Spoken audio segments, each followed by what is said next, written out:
Thank you for joining us in this webinar. I'm Marty Switzer, filling in for Peter Switzer, who unfortunately is not well today. The retail real estate market has undergone significant changes since COVID-19. As consumer preferences evolve, shopping centres have adapted, providing new ways for the community to engage. These changes can be seen through the evolution of the goods and services being sold and the addition of what's called mixed uses, including office, residential, education and healthcare services in these facilities. This changing landscape has provided an excellent opportunity for wholesale investors looking for income and real asset exposure in their portfolios. Joining me today to talk about these issues and more is Ben Finger, the Managing Director and Co-Founder of the Haben Property Fund. Now, before we begin, some housekeeping and a message from our lovely compliance team. This is a live and interactive session. We would love to hear from you. If you've got any questions, you can submit them in the Q&A box on your control panel. We'll only get to all questions before the end of the session, but if we don't, somebody will give you a call. The webinar is also being recorded so you can watch it on demand in your own time. And secondly, we should make it clear this webinar is for educational purposes only and is of a general nature. It doesn't constitute personal advice. It mustn't be acted on or relied upon, and this presentation is not an offer, a recommendation, or a solicitation. And now it's time to start the webinar and welcome Ben Finger from Haben. Ben, thanks for joining us. Thank you for having me, Marty. For those in our audience who aren't familiar with Haben, can you tell us a bit about the business, your philosophy, and how you invest or your investment process? Yeah, absolutely. So Haben, as a business, was formed by myself and my father, Harold and Ben. That's how we got the name. Hey Ben. Hey Ben. Yeah. We came together about 16 years ago. We're working privately, doing our own projects, family projects, in an array of commercial arenas as well as residential. And we were effectively approached by some friends and family that wanted to co-invest with us. Which is always a great compliment. Yeah.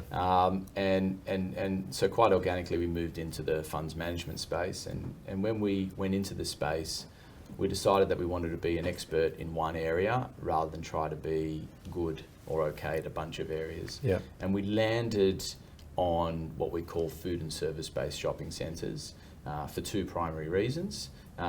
One, it has a very reliable cash flow being linked to food and services, and two, the neighbourhood or food-based shopping centres sit on very large parcels of land. They're all mixed-use zone parcels of land, and therefore they offer a lot of development upside by way of mixed-use opportunities. And for us, it enabled us to deploy our development expertise, which gives you the really big value add on the investment. So you get the cash flow along the way, which is very reliable, and then you get the upside by way of the mixed use opportunities. You just defined mixed use and what we mean by that? Sure, so mixed use effectively is every type of property use. Yep. So whether it be residential apartments Yep. that we get approved on it, whether it be commercial opportunities, medical uses, and in some cases, it also enables you to do light distribution. So if you think about that asset class, it really is the only asset class that enables you to do all the different types of uses, which is why it's so compelling for us. Can you tell us about some of your previous investments and what they've actually achieved for investors? So we're very proud to say that on exited funds to date, we've achieved an average IRR north of 23%. That's across 4 exited funds. In each of those cases, we were able to attribute what we'd call an extraordinary outcome because we were able to unlock that extra value by making use of the surplus land. Now, in each of those, it didn't necessarily mean, in fact, in almost all of them, that we built what we got approved, but just by getting the approval itself. So we've got if I step you through that, so we've got the shopping centre. Yep. We improved the asset itself, whether it be through tenancy remixing, maybe slight expansions, renewing leases to giving it a longer WALE, making it more appealing from an investment perspective. That's sort of step one and what we would call the underwrite of the investment. And when we market these investments to our investors, that's all we're effectively marketing. We're marketing a lower return, a base case. Yeah. And we're not saying we're going to get this extra outcome. That's what we call the blue sky, and that's above and beyond expectations. Yes. But that's really what we try to do from day one, is to achieve above and beyond expectations. So in those cases, in those exited funds, we were able to achieve that. We got significant approvals on those sites. And I can talk of a recent one that we exited last year, which was a site that we bought in Western Sydney, where we ended up getting an approval for 600 units on the site. On top of the shopping centre? On top of the shopping centre. And the acquisition price, which enabled us to achieve such a great IRR, effectively took into account the value of those 600 units, and therefore we got a great outcome for the investors. Excellent. Now, the current market conditions, can you give us your sort of views on them and how that's impacting the way you're investing at the moment? Yeah, so 2022 was an interesting year for all. And as a business, we really sat on the sidelines for the first half of the year. There was a lot of uncertainty on where interest rates would go, what sort of impact that would have on the investment market. So we really did a lot of sitting and observing at first. When we made the decision that we wanted to invest and go in, and I have to say that as a business we are opportunistic, and we've often made our best acquisitions when we're buying when other people aren't buying. In this particular case, we wanted to make sure that we were buying something that had enough cash flow to weather the storm of interest rate increases, as well as buying something at a price that we felt was a deep enough discount that even if the market went worse, say in 2023, which is where we are now, we were comfortable that in the long term we're buying this asset at a really good price. So that was our approach to the acquisition of Forest Hill. Okay, which we'll talk about shortly. But before moving on to that, and we're very interested in that, I should say, but obviously times have changed in sort of residential real estate on the back of COVID, the growth of e-commerce. Yes. What are shopping centres like the ones that you run doing now to compete? So I think I'd make a clear delineation up front in that we really focus more on what we call food and service-based shopping centres versus, let's call them, discretionary shopping centres, which are the likes of, for better lack of description, a Westfield, where you walk in and it's all fashion shops. Yes, they have food and yes, they have services, but by and large, you're talking about an asset that, might be 80%, fashion-led and entertainment-led. We're buying, the inverse of that. We're sort of like 80%, give or take, food and services, and then, 20%, more staples. Correct, exactly. So e-commerce has penetrated the market. There's no question about it. It's here to stay, and it definitely will continue to grow further and penetrate further. But I will say this: bricks and mortar is here to stay. There is no question bricks and mortar is here to stay. Bricks and mortar will always be the predominant way of shopping, but the sector that we focus in, e-commerce has even a lesser of an impact because it is food and it is services and it is the beauty parlour and the hair parlour and your massages and your gyms and all those things, medical centres, pharmacies that people go in. And what we can see from the numbers, and we get all this data through traffic counters in our centres. And I was just this morning sitting with my management team looking at the data, and we can see the spike in foot traffic numbers is enormous compared to this time last year. So people are very happy to get back out there, very happy to spend inside the shopping centres again. We can see sales have gone up. And anecdotally, we meet with all the retailers, the apparel retailers, the food and service retailers, the big national brands, and the feedback from them is that yes, in COVID, online, and we're talking about apparel now, did spike because, well, people couldn't go to a shopping centre, and of course they bought online. That number's dropped back significantly, and they're having huge sales growth out of their bricks and mortar stores. And again, saying the same as what I'm saying, people actually prefer the experience. So yes, it's really what the market's calling omni shopping. People will shop in the store, people will shop online, but by and large, it's going to be online. And Omni retail. Correct. Before we go in and talk about Forest Hill, can you give us just a quick summary of what you look for when you're acquiring an asset? So for us, coming back to the origins of Haben, it's all about that reliable cash flow. So we'll analyse an asset, quite heavily, and by that I mean we will go in tenant by tenant to actually understand how they perform and what the competition landscape looks like.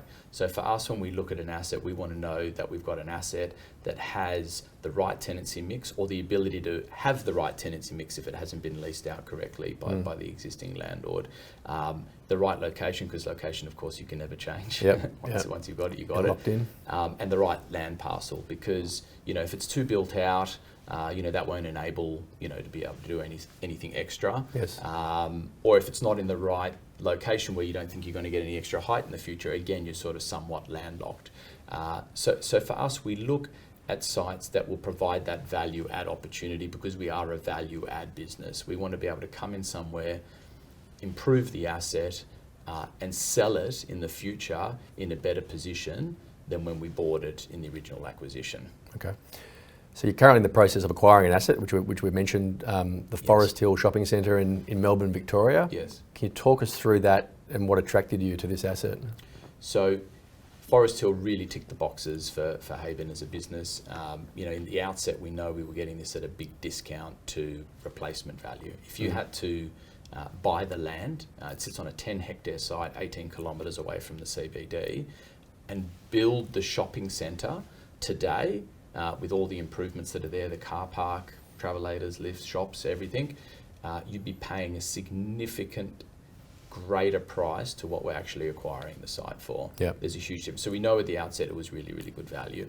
The asset, again, 18 Ks from the CBD, is right in the sweet spot of what we look for. So we're in a demographic that is a wealthy demographic. It's a demographic that has a higher income per average than the rest of Metro Melbourne. Eastern suburbs of Melbourne. Correct, Yeah. Eastern suburbs of Melbourne. It's got a higher percentage of home ownership. So when we think about, starting at the back end, that sort of upside opportunity, we know we're in the right spot. We've got the right land size. We know there's extra land that hasn't been developed that we can develop. We're in an area that, is ripe for future redevelopment in terms of, upside opportunity by way of mixed use and apartments that could be approved and built, whether built by us or built by someone else. At least we can get the approval on it. But then the shopping centre itself, in reality, it's been somewhat neglected over its last two sets of ownership, and that's where we see a lot of opportunity to come in and improve the tenancy mix. There are some parts of the centre that work incredibly well, and big name tenants. Oh yeah, you've got obviously Woolworths, Coles, Aldi, your three supermarkets, which is a really good indicator. When all three want to be in the same centre, that just tells you about the strength of the grocery market there. You've got a great Asian grocer, all your good sort of staples in terms of services.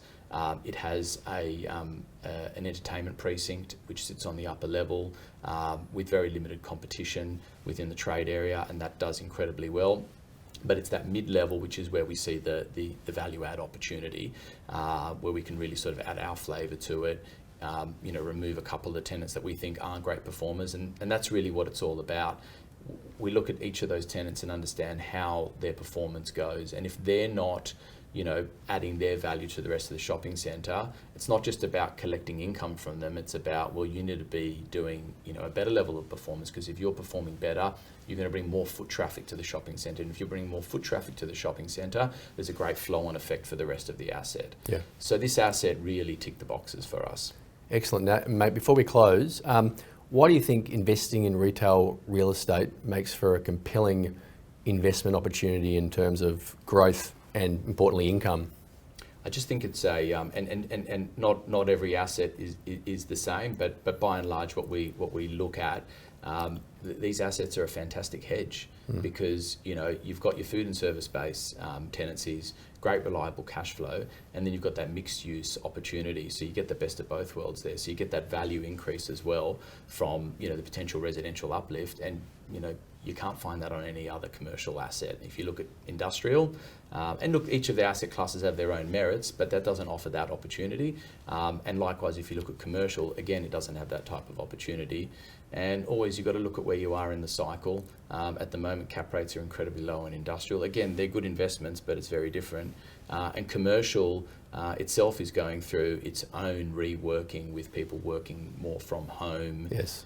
So when you look at the pricing of these different categories, retail is priced incredibly well, and it offers a stable cash flow and the opportunity for that upside. And that's why we're heavily invested in this asset class. Ben, thanks for your time. If you would like to know more about this investment opportunity, you need to be a wholesale investor. And if you have questions about the Haben Property Fund, you can call our team on 1300 052 054, or you can email us invest@associateglobal.com or go to our website. Thanks again for joining us. I'm Marty Switzer. Talk to you later.